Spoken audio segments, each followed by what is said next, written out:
कल हम लोग क्योंकि मंच पर ही थे तब तो आरती हो गई थी और फिर उसका आनंद सब नहीं ले पाए। तो आज संत तुकाराम गाथा के मंगलाचरण में जो बहुत सुंदर ध्यान तुकाराम जी ने दिया है, समचरण दृष्टि बिठेवरी साजरी तेथे माजा हरि प्रति राहु। उसी ध्यान में, उसी मंगलाचरण में सुंदर थे ध्यान उभे बिठेवरी कर कटावरी ठेवनिया। इस अभंग का आज से लेकर आप प्रेम से सब सुनेंगे। संत तुकाराम की गाथा का मंगलाचरण है।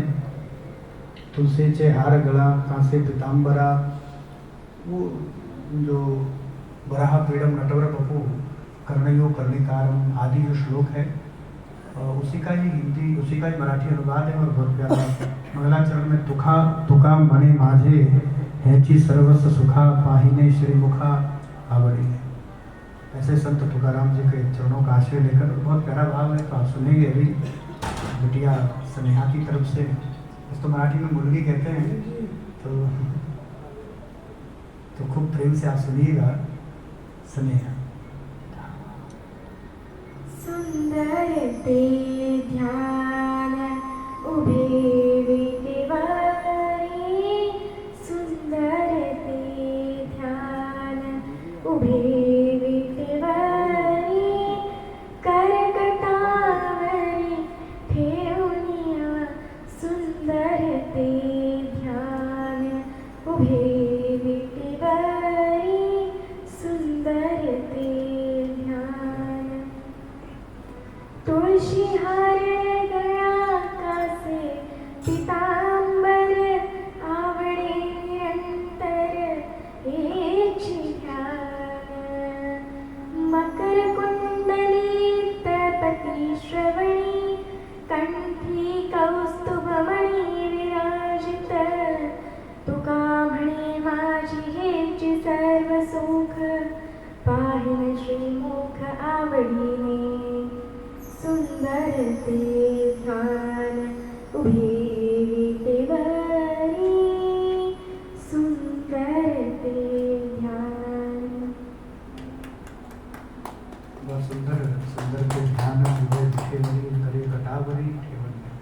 तो सुंदर ध्यान पंढरपुर में उभे बिठेवरी ठाकुर पंढरीपुर। विठल माने ईंट के ऊपर, ईंट को मराठी में ईंट कहते हैं, वही ईंट के ऊपर ठाकुर जी हो। कर कटे कटावरी ठेवनिया, हाथ को दोनों कमर पर लगाकर ठाकुर जी खड़े हैं।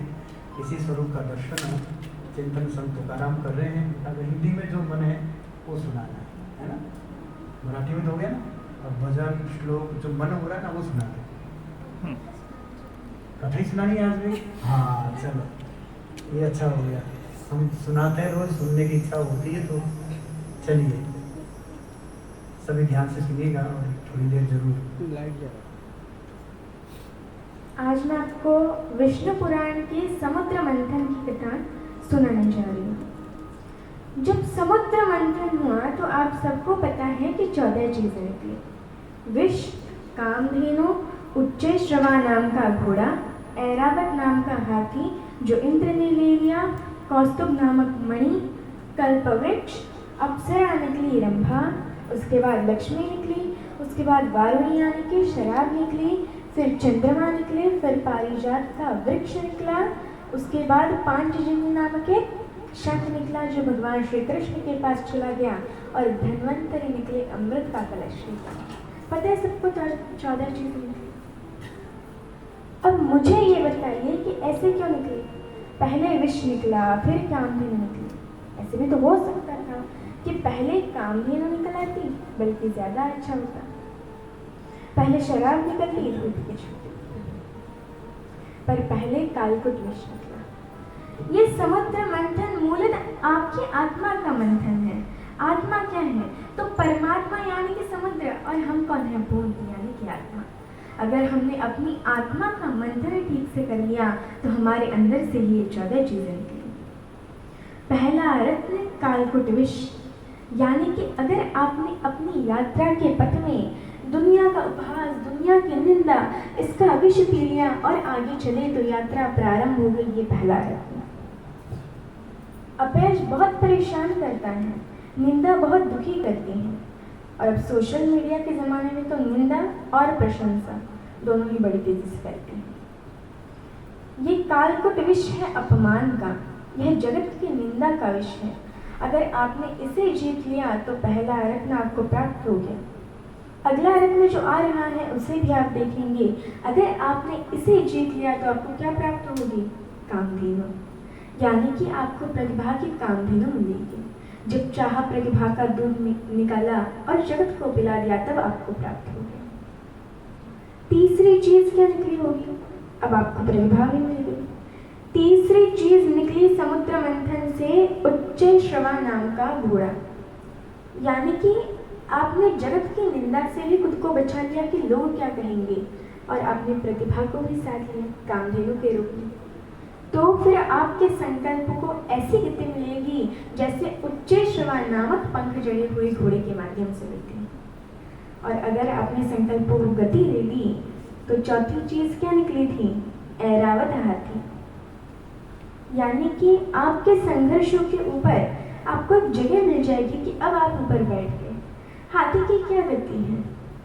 आपने एक बात देखी होगी कि जब भी हाथी गांव में आता है तो सारी महिलाएं दरवाजे पे आ जाती है, गणेश जी गणेश जी। कोई कुछ खिला रहे है, कोई पैसे दे रहा है, कोई कुछ ला रहा है। पूरा गांव उनके स्वागत के लिए खड़ा हो जाता था। एक एक बालक बच्चा प्रसन्न हो जाता था। हाथी के गांव में आने से एक ही जीव परेशान होता है, कौन? कुत्ता। पूरे गांव के कुत्ते उसके पीछे पीछे भौंकते निकलते। जब भी प्रतिभा का हाथी जगत की रीतियों से निकलता है तो उसके आकार से टक्कर ना ले पाने वाले कुंठित कुत्ते भौंकते। और आश्चर्यजनक बात देखो, ये कुत्ते आगे नहीं भौंकते, ये पीछे भौंकते हैं। इन्हें पता है कि आगे अगर आ गए तो यही से उस लोग जाओगे जहाँ की कामना है। ऐसे लोगों की बड़ी विचित्र आदत होती है कि आगे मिलेंगे तो सलामी करेंगे और पीछे से बदनामी करेंगे। ये उनका नेचर है। ये कुत्तों का स्वभाव ही है कि जब भी प्रतिभा का हाथी किसी गांव से निकलता है तो पूरे गांव के रास्ते उसके पीछे पीछे भाग निकलते। वो इस बात से नाराज नहीं है कि हाथी क्यों आया, वो इस बात से नाराज है कि हाथी को इतना सम्मान क्यों मिल रहा है। हमको तो लात पड़ती है, जिस दरवाजे जाओ दूर मार डेंगा, अरे खाना रखा है कुत्ता आगे से रखेगा मार देगा। और ये है दूसरे, वो इस बात के लिए भी भौंकते हैं कि हम इतना भौंक रहे हैं फिर भी इसकी चाल पर कोई प्रभाव नहीं पड़ रहा, उसी मस्तानी चाल से चल रहा है। यदि आपने संकल्प को गति दे दी तो ऐरावत हाथी का स्वभाव प्राप्त होगा। और जब भी आपके प्रतिभा के पीछे कुत्ते भौंके तो परेशान मत होना, क्योंकि आज तक किसी भी हाथी को कुत्ते भौंकते भौंकते अपने गांव से बाहर नहीं दिखे जाते, उसी गांव में रह जाते हैं। उनकी इतनी ही औकात होती है कि वहीं तक रह जाए, क्योंकि उनकी हद है, उनकी सीमा है। कुछ देर तक भौंकेंगे और मुड़ने के बाद एक दूसरे से कहेंगे अच्छा भौंका ना, बहुत अच्छा, बहुत सुंदर, और फिर एक दूसरे की प्रशंसा करते हुए आकर फिर उसी जुगाड़ में लग जाएंगे कि आज शाम खाना कहाँ है। हाथी अगले गांव में आदर लेने के लिए चला जाएगा। इसलिए कहते हैं स्वदेश पूज्यते राजा विद्वान सर्वत्र पूज्यते, यानी कि हाथी का यानी कि राजा का सम्मान तो अपने देश में होता है, लेकिन विद्वान का सम्मान हर जगह होता है। यदि आपने संकल्प को गति दे ली तो ऐरावत हाथी की भांति आपकी यात्रा शुरू हो जाएगी। और कौस्तुभ मणि पांचवी चीज है जो श्रीहरि विष्णु के माथे पर लगते हैं। यदि आपने संकल्प को गति ले ली और कुत्तों के भौंकने से बेखबर रहे तो एक न एक दिन आपके सिर पर मुकुट रखा जाएगा, कौस्तुभ मणि रखी जाएगी। एक के बाद एक क्यों निकले, आगे पीछे क्यों नहीं? इसलिए निकले क्योंकि इसका प्रतीक शास्त्र है। यदि आपने जनता की इच्छाओं को स्वीकार कर लिया, जनता ने आपको सम्मान स्नेह देना शुरू कर दिया, तो फिर आपका जीवन क्या निकला इसके बाद? छठे नंबर पर कल्पवृक्ष। आपका जीवन कल्पवृक्ष जैसा हो जाएगा। आपको कुछ मांगना सोचना नहीं पड़ेगा, आप अच्छा संकल्प सोचोगे और सारे साधन आपके सामने उपस्थित हो जाएंगे। लेकिन जब ये सब हो जाता है तब परीक्षा प्रारंभ होती है। सातवीं चीज क्या निकली? अप्सरा रंभा। रंभा कौन है? रंभा वासना है। अब आपको वासना खींचना प्रारंभ करेगी, यानी कि जितना मुझे चाहिए उससे ज़्यादा, यानी कि सबका मेरे पास हो, रावण तत्व, सबका मैं खींच लूँ, सब चीज़ मेरे पास हो। और अगर इससे बाहर निकल आए तो आपको देवी लक्ष्मी अर्थात धन और सामर्थ्य की प्राप्ति होगी। लक्ष्मी के आते ही आसुर प्रवृत्ति, आप प्रवृत्ति ज़्यादा सबसे पहले आएगी, वारुणी यानी कि शराब सबसे पहले आएगी, दौलत का नशा सबसे पहले आएगा। जो खानदानी रईस है वो मिजाज रखते हैं नर्म अपना, तुम्हारा लहजा बता रहा है तुम्हारी दौलत नहीं। अगर लक्ष्मी ज़्यादा आ गई तो आसुरी प्रवृत्ति आएगी, और अगर इस पर कब्जा कर लिया तो इसके बाद क्या निकला? चंद्रमा, यानी कि व्यवहार में शीतलता आ जाएगी। मैंने ऐसे बहुत से लोगों को देखा है जिनके पास अपरिमित धन है, अपरिमित धन, हिसाब नहीं है, लेकिन ऐसी बालकों जैसी शीतलता है उनमें। और अगर शीतलता आ गई तो इसके बाद क्या निकला?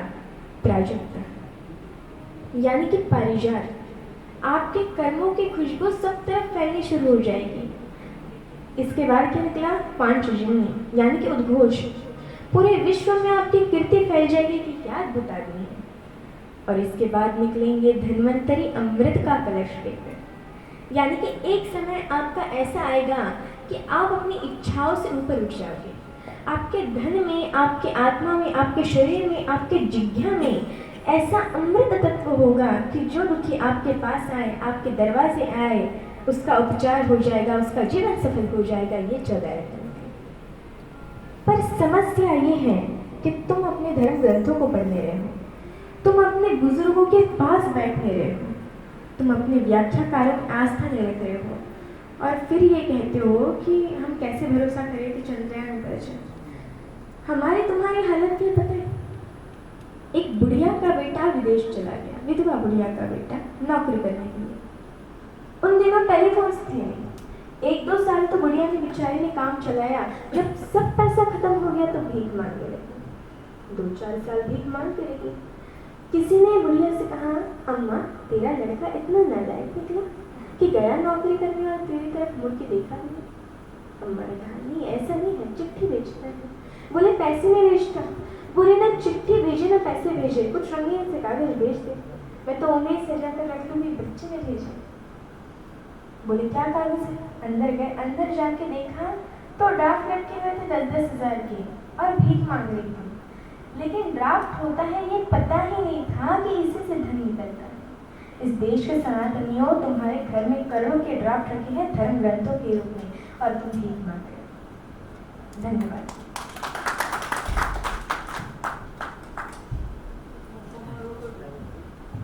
तालियां तो जोर से बजा देते, इसमें तो कंजूसी ना करो भाई। तो एक बार पुनः जोरदार ताली से स्वागत अभिनंदन करें यहाँ पर भारत की इन्हीं प्रतिभाओं के साथ। आज सनातन पर प्रश्न चिन्ह उठाना तो बड़ा सहज और सरल सा हो गया है, लेकिन संपूर्ण सनातन धर्म, क्योंकि सनातन धर्म के लिए भी ज्ञान और विज्ञान है, और ज्ञान विज्ञान से अगर कोई भी बात करते हैं तो वस्तुतः तो सनातन तो नहीं हो सकता। हमारा पुरातन विज्ञान माने पुराण, हमारा पुरातन विज्ञान है। वो पुरातन विज्ञान जिनको ऋषि मुनियों ने, अर्थात तो ऋषि माने रिसर्च, वो रिसर्चर जिन्होंने अपना पूरा जीवन रिसर्च के लिए दिया, उन्हीं को ऋषि हम कहते हैं। कितने तो उन्होंने एक्सपेरिमेंट किए होंगे और उसको फिर अपने अनुभवों को सूत्रात्मक दृष्टि में उन्होंने ग्रंथों में और पुराणों के आदि में उनको इस रूप में पिरोया कि कल कोई विवेकवान पुरुष, क्योंकि हमारे श्रुति स्मृति के रूप में पुराण ग्रंथ है, तो आचार्य पद्धति से जब तक हम पढ़ते और सुनते नहीं तब तक हम उसका अर्थ ना लगा करके अनर्थ लगाते। पर उसी चीज़ को जब हम आचार्य परंपरा माने, गुरु परंपरा माने, जिन्होंने उस विज्ञान को प्रकट किया, फिर उसी विज्ञान पर हम चलेंगे, तो ये जो हमारा पुरातन है, पुरातन माने पुरातन ऐसा विज्ञान जो आज से पूर्व में बहुत पहले, और क्योंकि भागवत तो संपूर्ण ज्ञान विज्ञान पर इसकी चर्चा पूर्व में लगभग हर कथा में करते ही हैं, चाहे वो पुष्पक विमान हो, चाहे कर्दम के द्वारा रचित वो दिव्य विमान हो, बिना ईंधन के और बिना ऐसी एडवांस टेक्नोलॉजी हो, चाहे राजा यमनाश का गर्भ धारण करना हो, चाहे कौरव के 100 गणेश उत्पन्न होना हो, ये जितनी भी नई टेक्निक है ये सब प्राचीन विज्ञान पर आधारित है। चाहे अश्विनी कुमारों के द्वारा चवन ऋषि को स्वस्थ करके पुनः जवान करना हो, चाहे कर्दम की औषधि के द्वारा कर्दम जी का स्वयं से कायाकल्प करके पुनः जवान होना हो, चाहे मनु के पुत्र श्राद्धदेव की श्रद्धा नाम की कन्या से उत्पन्न लीला नाम की कन्या का फिर प्लास्टिक सर्जरी जिसको हम आज कहते हैं, फिर वो कन्या को पुरुष बनाना हो, चाहे पुरुष को कन्या बनाना, ये संपूर्ण विज्ञान परिणय विज्ञान के आधार पर ज्ञान विज्ञान के नाम पर एक पुराण का अर्थ ही पुरातन हो, पुरातन सनातन विज्ञान जो अनंत काल से था, समय रहते वो सब विज्ञान लुप्त हो गया। फिर धीरे धीरे उसको सनातनियों ने उसको समझा नहीं कि विदेशियों ने अच्छे से समझ लिया। आज दुर्भाग्य है कि विदेश में तो वेदों का अध्ययन हो रहा है, वेदों पर रिसर्च हो रहे हैं, और हमारे यहाँ क्या समझ रहे हैं। चलो समय नहीं है, बोल करें, बाकी तो हमें तो रोज ही कहना है। तो बहुत बहुत धन्यवाद, इसी प्रकार बने रहो। कम से कम आज समय है कि जब तुम्हें पता है तुम्हारी उम्र की लड़कियाँ क्या करती हैं, रील बनाती, नाचती हैं और फिर मुजरा दिखा करके मनोरंजन करती है कई लोगों का। तो आज ऐसे भी चलो हमारा महाराष्ट्र से तो अत्यधिक प्रेम इसलिए रहा है क्योंकि हमारे पंढरीनाथ माझा पांडुरंग माझा विठ्ठला हमारे संतांची भूमि है और संत महापुरुषों की कृपा है महाराष्ट्र में, विशेष अति कृपा है। वहाँ धर्म और धर्म के प्रति आस्था श्रद्धा का जो भाव इतना सहज है, और उसकी सहजता का कारण है वहाँ सनातन, और सनातन के सबसे प्रिय वहाँ संत महापुरुष हैं। और कलिकाल में तीनों त्रिदेव ने संत निवृत्तिनाथ ज्ञानेश्वर सोपान के रूप में अवतार लिया, भगवती पौरांबा जगदम्बा स्वयं प्रकट हुई, जगदम्बा का भी अवतरण हुआ। तो वो पवित्र भूमि है और खूब भगवान पंढरीनाथ आप पर खूब कृपा रखें और ऐसे ही खूब अच्छे से तैयारी कर लो, ताकि जो कथाएँ करती ना वो भी 10 बार सोचे कि नहीं भैया हमें पढ़कर यहाँ बैठना है, ये तो गड़बड़ी हो जाएगी, कोई ऐसा श्रोता भी टक्कर जाएगा पूछ लेगा है। तो एक बार जोरदार तालियां